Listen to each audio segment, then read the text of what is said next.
Hello students, this video is part second of the chapter Stars and the Solar System. So let's start from the topic the moon surface. Moon की जो surface होती है वो बहुत ही बैरन और dusty होती है।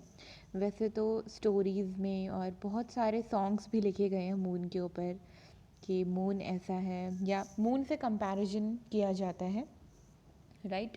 लेकिन जब रियल में एस्ट्रोनॉट्स गए मून पर तो उन्होंने क्या ऑब्ज़र्व किया कि जो मून की सरफेस है वो बहुत ही डस्टी और बैरन है। बैरन मीन्स कि उस पर कोई भी चीज़ हम ग्रो नहीं कर सकते हैं, कोई भी क्रॉप हम ग्रो नहीं कर सकते हैं, right.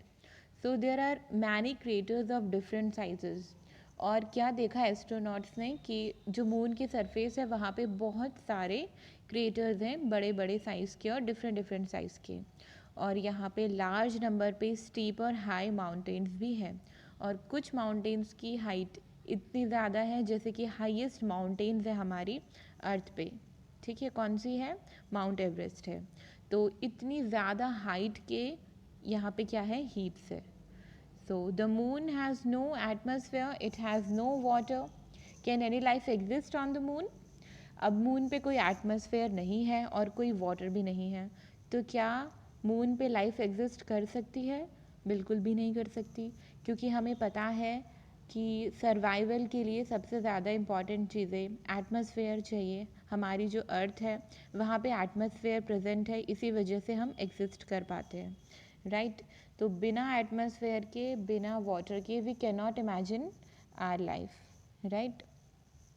So now Bojo is asking a question, can we hear any sound on the moon? क्या हम मून पे कोई साउंड सुन सकते हैं? Now Paheli is saying that sound cannot travel when there is no medium. ये हमने sound वाले chapter में पढ़ा था कि जो साउंड है वो बिना किसी मीडियम के ट्रैवल नहीं कर सकता। साउंड को कोई भी मीडियम चाहिए, whether it may be solid, liquid और गैस। तो मीडियम होना चाहिए साउंड को ट्रैवल करने के लिए। अब अगर हम मून की बात करें तो मून पे अगर कोई मीडियम नहीं है तो क्या हम साउंड सुन सकते हैं? नहीं सुन सकते, right. So now did you know, on July 21, 1969 the American astronaut Neil Armstrong landed on the moon for the first time. He was followed by Edwin Aldrin. तो सबसे पहले चांद पे कदम रखने वाले एस्ट्रोनॉट, अमेरिकन एस्ट्रोनॉट कौन थे? नील आर्मस्ट्रॉन्ग थे, जिन्होंने सबसे पहले जो चांद पे पहुँचे, right. So next topic is the stars. Moon के बारे में आपके चैप्टर में अभी इतना ही है इस क्लास में। अब हम स्टार्स के बारे में पढ़ेंगे कि जब हम नाइट में स्काई देखते हैं तो हमें बहुत सारे काउंटलेस स्टार्स नज़र आते हैं, राइट। सो अगर आप उन्हें केयरफुली ऑब्जर्व करें डार्क नाइट में and from a place away from a big city से दूर, इट मीन्स कि जो स्काई है वो क्लियर होना चाहिए और किसी तरह का कोई पोल्यूशन नहीं होना चाहिए, तब आपको सारे स्टार्स दिखाई देंगे। So are all the stars equally bright? तब आपको बताना है कि क्या सारे स्टार्स इक्वली ब्राइट होते हैं? Are they of the same colour के होते हैं? नहीं, सब स्टार्स इक्वली ब्राइट नहीं होते हैं। इनफैक्ट स्टार्स जो होते हैं वो एमिट करते हैं अपनी खुद की लाइट। ये हमें पता है कि जो स्टार्स होते हैं वो अपनी खुद की लाइट एमिट करते हैं, उनके पास अपनी ओन लाइट होती है। Sun is also a star. अब सन को हमने स्टार क्यों कहा है? Because sun also has its own light. Sun के पास भी अपनी खुद की लाइट होती है, that's why sun is the biggest star. Why does it appear so large compare to the other stars? अब क्वेश्चन आता है कि जो सन है वो सबसे बड़ा क्यों दिखता है as compare to the other stars? Because sun is nearer to the earth, और we can say earth is nearer to the sun, that's why sun जो होता है वो हमें लार्ज दिखता है और बाकी के स्टार्स हमें छोटे दिखते हैं, because they are very very far away from the earth, right. So the stars are millions of times farther away than the sun. Therefore, the stars appear to us like points, right? तो अब आता है कि large distances को हम कैसे major करते हैं? उन्हें हम मेजर करते हैं एक यूनिट से जिसका नाम होता है लाइट ईयर। लाइट ईयर से हम डिस्टेंस को ट्रैवल करते हैं, डिस्टेंस को मेजर करते हैं। So it is the distance traveled by light in 1 year. तो remember that the speed of light कितनी होती है 3 into 10 raised to the power 8 meter per second. So the distance of the sun from the earth may be said to be about 8 light minutes. The distance of Alpha Centauri is about 4.3 light years. Right? Now Bujo is asking that I want to know why do we not see the stars during the day? Why are they visible only at night?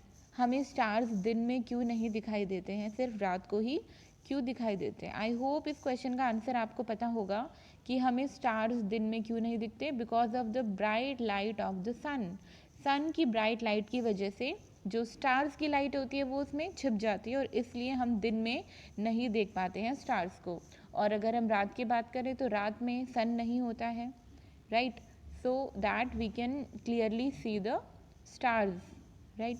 So you will find that the stars appear to move. अगर आप night में stars को carefully observe करें तो आपको क्या feel होगा, आप देखोगे that stars appear to move from east to west. आपको ऐसा लगेगा कि जो स्टार्स होते हैं, स्टार्स हैं, वो मूव कर रहे हैं ईस्ट से वेस्ट की तरफ. तो a star which rises in the east in the evening sets in the west in the early morning, right.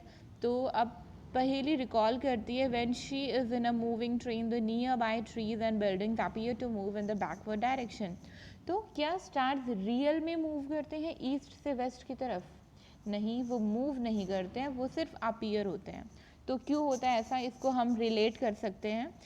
पहेली बता रही है कि जब वो ट्रेन में मूव करती है तो जो नियर बाय ट्रीज़ होते हैं वो हमें लगता है कि ट्रीज़ भी मूव कर रहे हैं, लेकिन एक्चुअल में हमारी ट्रेन मूव कर रही होती है.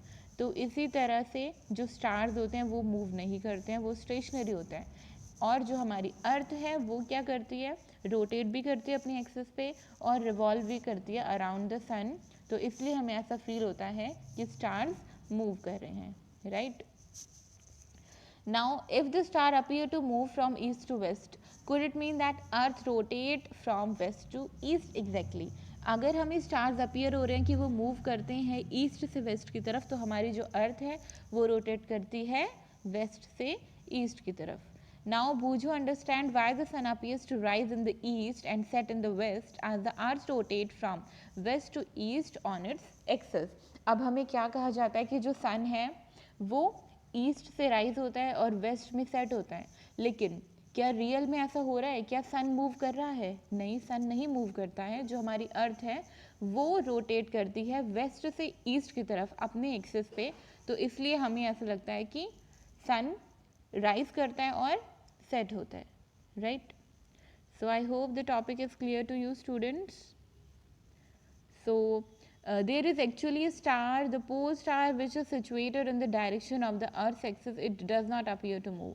अब क्वेश्चन आता है, पहेली पूछती है कि उसके जो ग्रैंडफादर है उन्होंने बताया कि एक स्टार है स्काई में जो मूव नहीं करता है.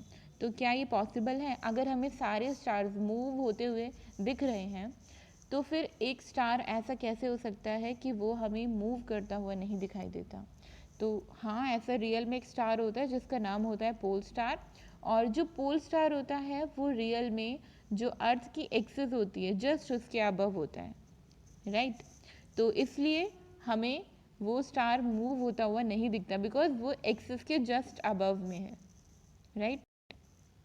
Next topic constellation we will cover in our next class. Thank you.